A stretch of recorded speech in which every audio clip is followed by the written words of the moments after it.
It's 8:12 a.m. A guy walks into Starbucks, orders a latte, and steps aside to wait. 1 minute goes by, he's chill. 2 minutes, his smile is on life support. 5 minutes, okay, I'm done, even my wife doesn't take this long to get ready. Meet Tawny. Tawny thinks he's waiting for coffee. What he doesn't see is that he's standing inside a full-blown billion-dollar identity crisis. He has no idea that his tiny 5-minute delay isn't random. It's a symptom of something much bigger. Because Starbucks right now, it's in this weird phase where the revenue is going up, but everything else is going down like a malfunctioning elevator. Let me show you what Tawny doesn't see. Last year, Q4 2024, Starbucks made around $9.07 billion. This year, Q4 2025, they made $9.57 billion. So technically, that's growth. Yay, confetti, good job everyone. Except here's the part Tawny definitely isn't thinking about while staring at the phone machine. The money went up, but the profit fell almost 80%, and traffic in North America stayed basically flat, which might make you wonder, at least for a moment, whether this is the beginning of the end for Starbucks. And the answer is no, not quite. But the reasons behind the current chaos are buried in decisions that started almost a decade ago. Do you think Starbucks in 2025 feels the same as it used to be from 2015? And the answer is definitely not. But if you feel it's the same, comment down. Anyway, to understand why everything feels off, you have to look at how the company slowly drifted away from what it originally wanted to be. Back in the mid-2010s, Starbucks still lived by the third place idea. The whole point was to be the comfortable in-between space that wasn't home and wasn't work. A warm environment where people could sit for a while, open a laptop they didn't actually use, order drinks with names that last longer than their relationships. But even before the pandemic, people were slowly shifting toward convenience, which quietly nudged Starbucks away from its slower premium vibe towards something a little more streamlined and efficiency-focused. Then the pandemic hit, and it didn't just accelerate the change, it slammed the gas pedal to the floor.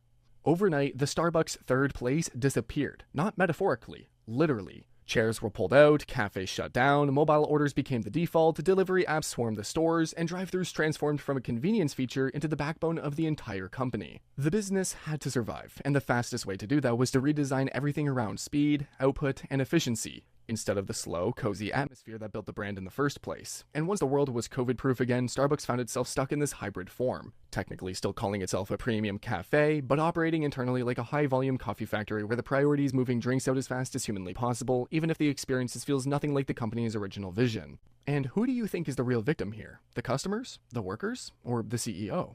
Yep, you got it. It's the workers. Now, picture this. You marry someone you love. Everything seems perfect, and the moment the wedding's over, they flip.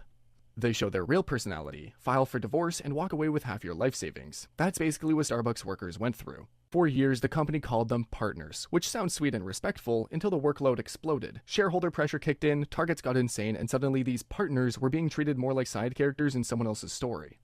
And out of that frustration, the spark hit. In late 2021, a small group of baristas in Buffalo pushed back. That tiny movement spread fast, over 550 stores, more than 12,000 baristas. Meanwhile, inside the stores, everything was breaking down. Understaffing became the default, not because people didn't want to work, but because the labor hours Starbucks gave each store didn't match the chaos happening every day. Mobile orders, drive-thru orders, walk-ins, and TikTok-level customized drinks all slamming at once. Workers were being pulled across 3 service channels simultaneously, cranking out dozens of modified drinks under insane pressure. And the wild part? A lot of them still couldn't get enough weekly hours to even qualify for Starbucks' so-called best-in-class benefits.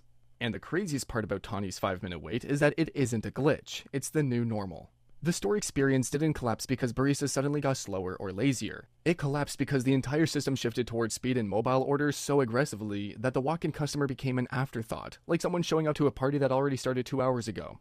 Mobile orders now take up almost 31% of Starbucks' US volume, and around 70% of its corporate stores have a drive-thru, which means Tawny might look like the only guy standing there waiting for a latte. But behind the scenes, there's already a digital avalanche of drinks ahead of him. Mobile orders, delivery orders, drive-thru orders, all backed up before his latte even enters the system, creating what analysts literally call the invisible queue. The company tried to replace human labor with equipment and efficiency tricks, and even the new CEO, Brian Nicole, admitted it was a mistake. He called out the previous leadership under Laxman Narasimhan for cutting labor assuming equipment couldn't offset it, and that wasn't accurate. The result? Wait times exploded. Analysts estimated that by late 2024, 8% of customers were waiting 15 to 30 minutes for drinks, compared to almost no one waiting that long before the pandemic.